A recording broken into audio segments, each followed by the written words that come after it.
dinasti Umayyah. Untuk anak-anak Eropa gitu. Terus dalam pemerintahan Khalifah Abbasiyah ini ada 5 fase. Ada 5 fase. Fase pertama, kedua, ketiga, keempat, dan kelima. Dalam macam-macam fase ini,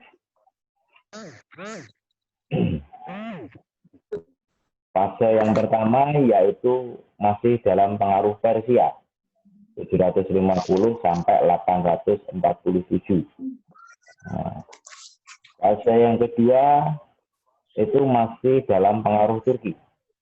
Jadi nggak bisa berdiri sendiri, dinasti Abbasiyah tersebut nggak bisa berdiri sendiri karena ya ketika mau bangkit menghancurkan dinasti Umayyah itu juga dia tidak sendiri. Dia menggunakan taktik atau siasat itu sangat pandai sekali. Jadi mempropaganda, mengangkat nama Bani Hasyim, menggunakan Bani Hasyim ataupun Ahlul Bait untuk merangkul para pendukung Ali supaya ikut membantu lahirnya dinasti Abbasiyah. Aduh.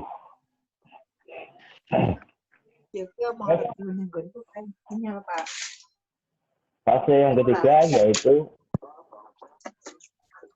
ketiga yaitu masa kekuasaan Bani Ubayyah 945 sampai 1055 Masehi. Masih dalam pengaruh Persia. Tapi yang kedua. Fase keempat yaitu masa kekuasaan Bani Saljuk 1055 sampai 1199. Pengaruh Turki yang kedua. Fase yang terakhir, yang kelima, yaitu tidak ada pengaruh dari manapun, bebas dari pengaruh dari Bani. Jadi Bani Abbasiyah mencapai kekuasaannya, yaitu pada tahun 1199 sampai 1259. Jadi kekuasaan daripada dinasti Abbasiyah itu sampai 500 tahun. Lumayan lama, 500 tahun. Adapun khalifah-khalifahnya itu banyak sekali khalifah daripada dinasti Abbasiyah. Ini yang di sini, yang dicatatkan di sini hanya yang termasyhur, ada yang disejarahkan sangat panjang, ini yang termasyhur, yaitu yang pertama Abu Ja'far Al-Mansur 754 sampai 775 Masehi. Abu Ja'far Al-Mansur menjadi khalifah, ini khalifah yang kedua setelah khalifah yang pertama, yaitu sendirinya Abu Abbas As-Sogaf. Abu Ja'far Al-Mansur sendiri itu adalah merupakan putra Muhammad bin Ali bin Abdullah bin Abbas bin Abdul Muttalib. Jadi kalau masih keturunan ya masih saudara kandung Ibrahim Al-Imam dan Abu Abbas As-Sogaf. Banyak yaitu adalah para pendiri daripada Daulah Abbasiyah atau dinasti Abbasiyah.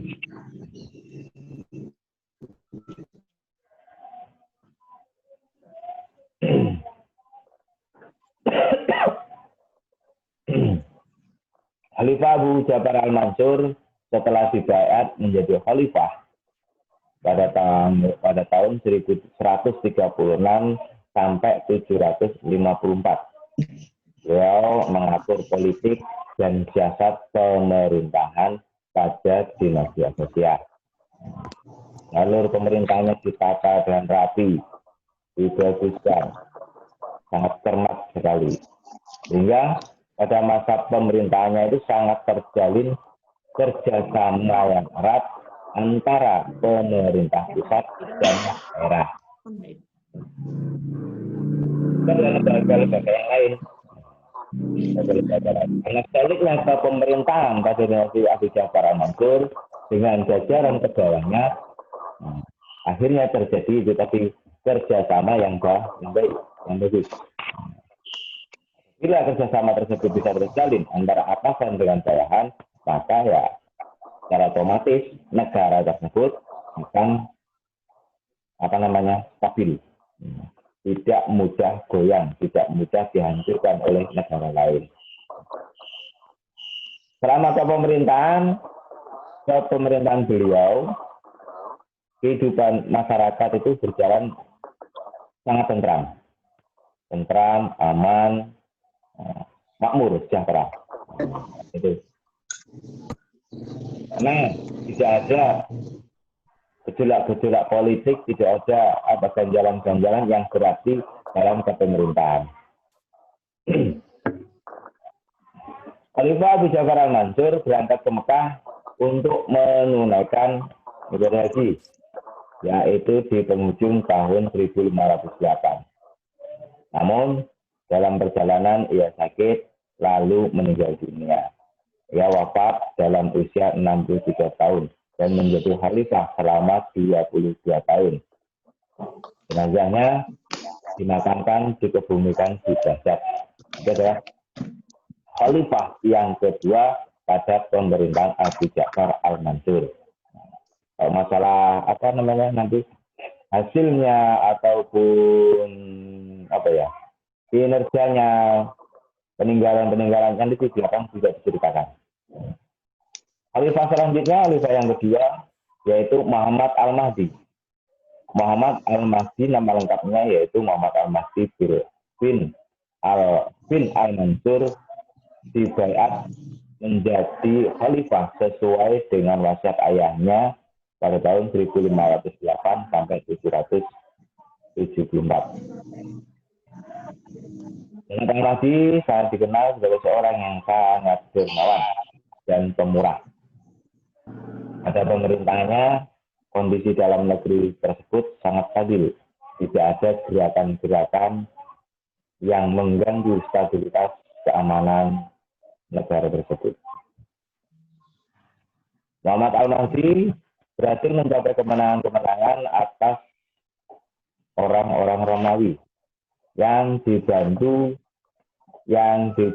oleh anaknya, yaitu Harun al-Rashid.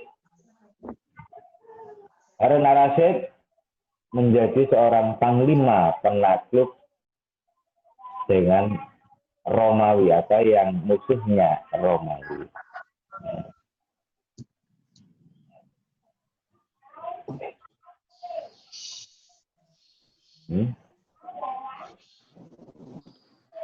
Muhammad al-Mahdi berhasil mencapai kemenangan, yaitu tadi berkat bantuan daripada anaknya Harun al-Rashid.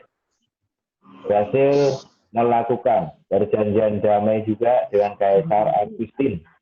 Dengan Kaisar Agustin yang bersedia untuk membayar jizyah.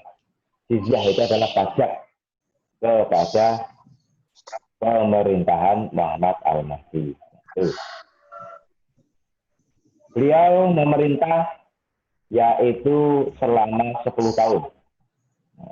10 tahun, lebihnya hanya beberapa bulan. Jadi masih lama pemerintahan daripada Muhammad Ja'far al-Mansur.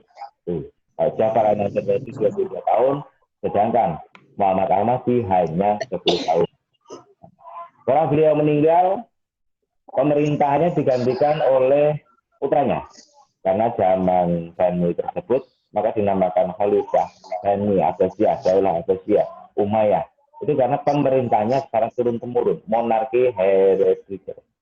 Jadi pemerintahnya ketika seorang ayahnya meninggal, seorang rajanya meninggal, itu diturunkan kepada putranya. Nah, seperti itu. Kalau enggak putranya, cucunya, saudaranya, ya seperti itu.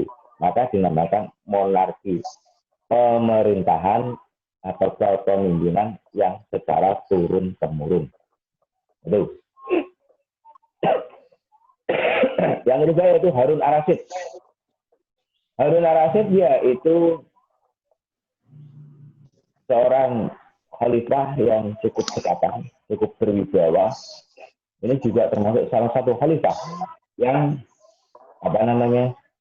yang membuat kemajuan yang sangat pesat pada dinasti Abbasiyah.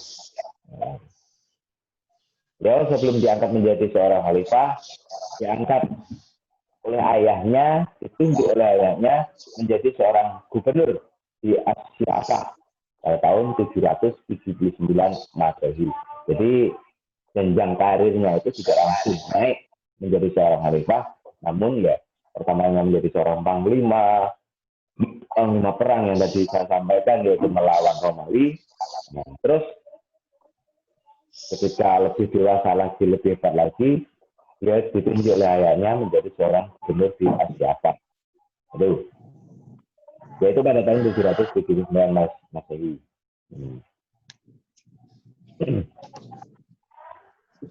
Jabatan khalifah dipegangnya setelah saudaranya yang menjadi khalifah, Musa al-Mahdi wafat.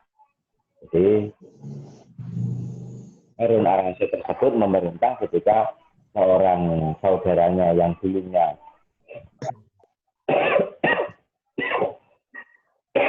seorang khalifah, saudaranya khalifah juga wafat, beliau diangkat menggantikannya, yaitu Musa al-Mahdi. Harun al-Rashid sendiri lahir di Royi pada tahun 142 Hijriah atau 766 Masehi. Wafat pada tahun 1193 Masehi Hijriah atau 809 Masehi. Harun al-Rashid kalau aslinya itu adalah khalifah yang kelima. Di sini ditulis yang ketiga, ini hanya yang termasyhur atau yang paling sukses dalam memimpin. Nah, itu. Jadi jangan salah menangkap keterangannya ada di buku. Itu maksudnya di situ. Yang pertama tadi ditulis di sini Abu Ja'far al-Mansur, yang kedua Muhammad al-Mahdi, yang ketiga Harun al-Rashid, itu sebenarnya tidak diurutkan. Itu hanya termasuk khalifah-khalifah yang terkenal. Masuk Harun al-Rashid ini adalah khalifah yang cukup terkenal. Apalagi dengan karyanya, yaitu kisah 1001 malam. Dan dengan legendarisnya yaitu Abu Nawas. Namun ya sayang, Abu Nawas itu juga cerita khusus di dalam sejarah yang menjelaskan secara detail bagaimana. Sebenarnya Abu Nawas itu, kalau mungkin yang kita kenal, yang kalian kenal, itu Abu Nawas adalah seorang legenda yang pelawak. Itu sebenarnya ahli politik yang sangat hebat. Itu. Ibu daripada siapa tadi, Abu Ja'far Harun al-Rashid adalah Quraisyah dan dijuluki Zaizuran, berasal dari Yaman. Beliau termasuk salah satu khalifah. Harun al-Rashid ini adalah khalifah yang sangat taat beragama. Bahkan hampir disamakan dengan khalifah-khalifah sebelumnya, yaitu khalifah Umar bin Abdul Aziz dari Bani Umayyah. Setelah menjadi khalifah, beliau Harun al-Rashid mengangkat gurunya sendiri. Jadi mengangkat derajat seorang guru itu memang kewajiban bagi seorang murid. Kewajiban bagi seorang murid guru. Yaitu gurunya sendiri Yahya bin Khalid al-Barmaki, itu seorang guru dari Harun al-Rashid, diangkat menjadi Perdana Menteri, atau kalau zaman waktu itu namanya wazir atau Perdana Menteri, yang tugasnya yaitu memperlancar tugas-tugas daripada seorang khalifah. Itu. Pemerintahan Harun al-Rashid ini termasuk salah satu pengaruh dari Persia yang pertama.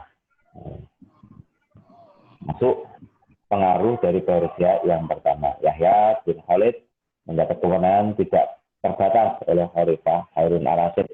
Jadi seorang Perdana Menteri tadi diberi kewenangan yang tidak terbatas. Yang atur-atur lah. Yang penting negara menjadi baik. Seperti itu.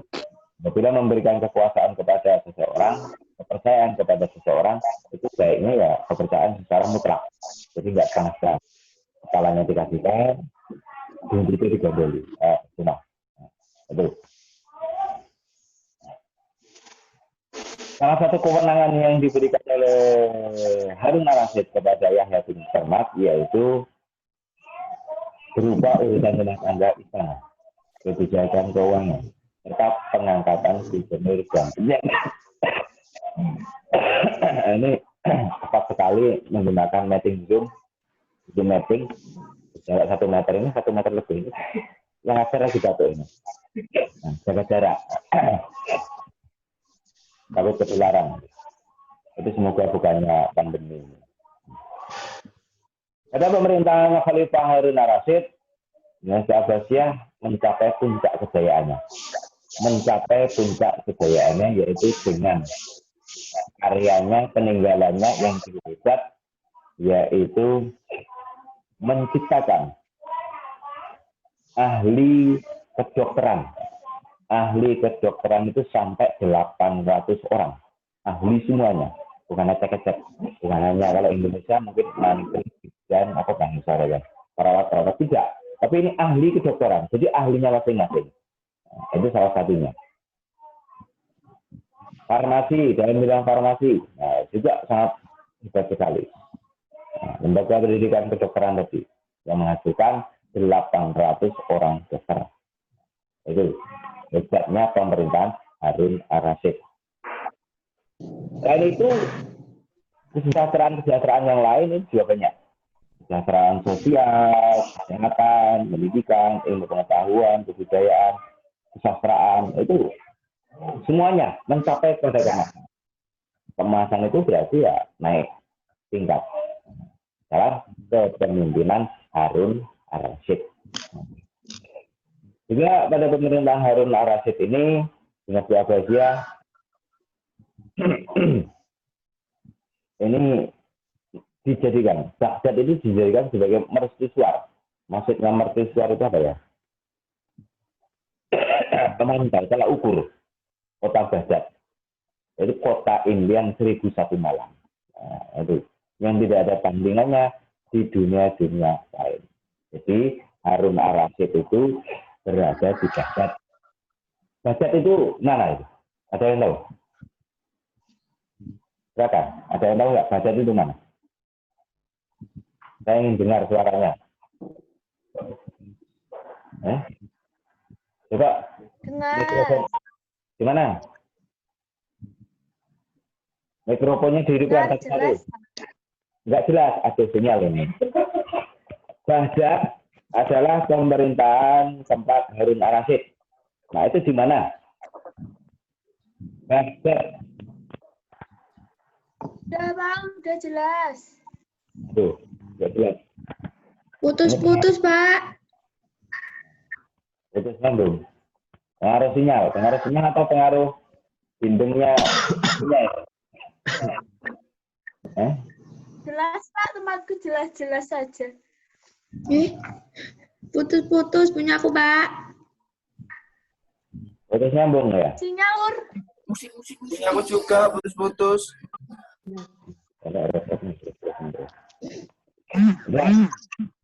Saja. Jadi Baghdad itu berada di mana itu? Irak. Nah, sekarang Irak tersebut hancur.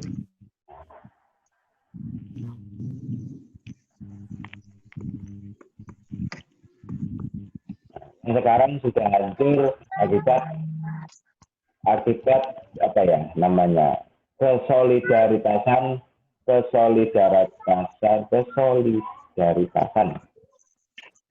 pemerintah dan rakyat kurang. Makanya Indonesia ini harus bersatu baik rakyat ataupun pemerintahnya, jangan mudah terprovokasi dengan isu-isu di media sosial. Jangan mudah terpengaruh. Kalian sebagai generasi pemuda jangan mudah terprovokasi dengan kalimat-kalimat yang ada di medsos yang menjelek-jelekan pemerintah lah, yang anilah. Tidak. Nanti kalau kita ikut-ikutan seperti itu tidak menutup kemungkinan negara kita sebagaimana negara-negara yang ada di Timur Tengah, Baghdad, Turki, Yaman, Kandia, mana lagi itu, Libya, negara-negara Islam hancur semuanya gara-gara tidak adanya cinta tanah air. Itu waton minal itu. Itu. Terus kebijakan-kebijakan yang lain yaitu Harun Ar-Rasyid membangun Majelis Al-Mudzakarah, yaitu sebuah lembaga pengkajian masalah-masalah keagamaan yang diselenggarakan di rumah-rumah, masjid-masjid, dan juga istana. Jadi zaman dahulu itu sekolah itu ya ada sih, tapi ya tidak seberapa. Masih saja banyak, walaupun sekolah sudah ada, majelis Al-Mudzakarah ini adalah majelis untuk musyawarah di rumah-rumah, masjid, dan istana. Selanjutnya mendirikan Baitul Hikmah, yaitu sebagai lembaga penerjemah yang berfungsi sebagai perguruan tinggi, perpustakaan, dan laboratorium penelitian. Itu. Mewujudkan keamanan, kedamaian, kesejahteraan, membangun kekuasaan dengan bangunan juga membangun sarana pendidikan dan perdagangan. Itu. Jadi untuk awal pertemuan kita kali ini kita sampaikan batasi tandai baru sampai pada Abu Ja'far Al-Mansur. Abu Ja'far Harun Ar-Rasyid. Ya, Harun Ar-Rasyid yang selanjutnya nanti kita lanjutkan lagi pada sesi berikutnya yaitu Al-Ma'mun dan khalifah-khalifah yang lain. Ataupun nanti ada revisi tentang bukunya, karena ini kalau menurut sejarahnya ini harusnya Bani Umayyah dulu, bukan Abbasiyah dulu. Karena setelah habisnya Sayyidina Ali itu harusnya Bani Umayyah bukan Bani Abbasiyah. Tuh, ya. Namun ya tidak ada salahnya dipelajari, dipahami dulu, dibaca lagi. Kalau memang putus-putus, jadi dengan bacaan yang sudah disampaikan oleh Pak Labib itu bisa dipelajari lagi, dilihat-lihat lagi. Kalau yang asalnya dari MTS itu saya rasa sudah dipelajari semuanya. Namun yang berasal dari sekolah umum yang lainnya yang belum dipelajari itu pasti perlu membaca buku tersebut. Jadi secara Islam kita tidak perlu memandang kelamnya secara Islam zaman dahulu, namun yang perlu kita ambil hikmahnya yaitu kehebatan para pemimpin-pemimpin Islam pada zaman dahulu. Jadi Islam dulu itu pernah berjaya. Itu kenapa pernah berjaya? Itu karena kurang solid. Karena kurang solid.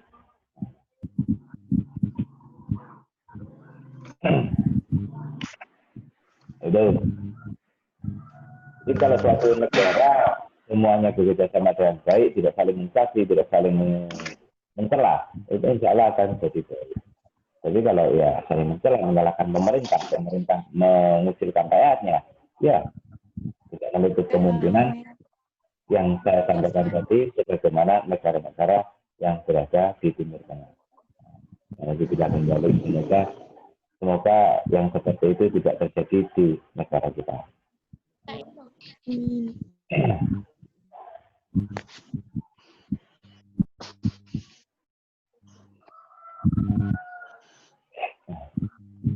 Itu ya untuk pagi ini, untuk pelajaran pagi ini yaitu baru sampai Harun Ar-Rasyid. Demikian pada pertemuan yang akan datang pada Khalifah Al-Ma'mun saja. Semoga tetap sehat selalu dan semoga kita segera bisa belajar bertatap muka, tidak hanya menggunakan Zoom saja. Terima kasih dari saya berikan belajar dari saya. Assalamualaikum warahmatullahi wabarakatuh. Waalaikumsalam warahmatullahi wabarakatuh.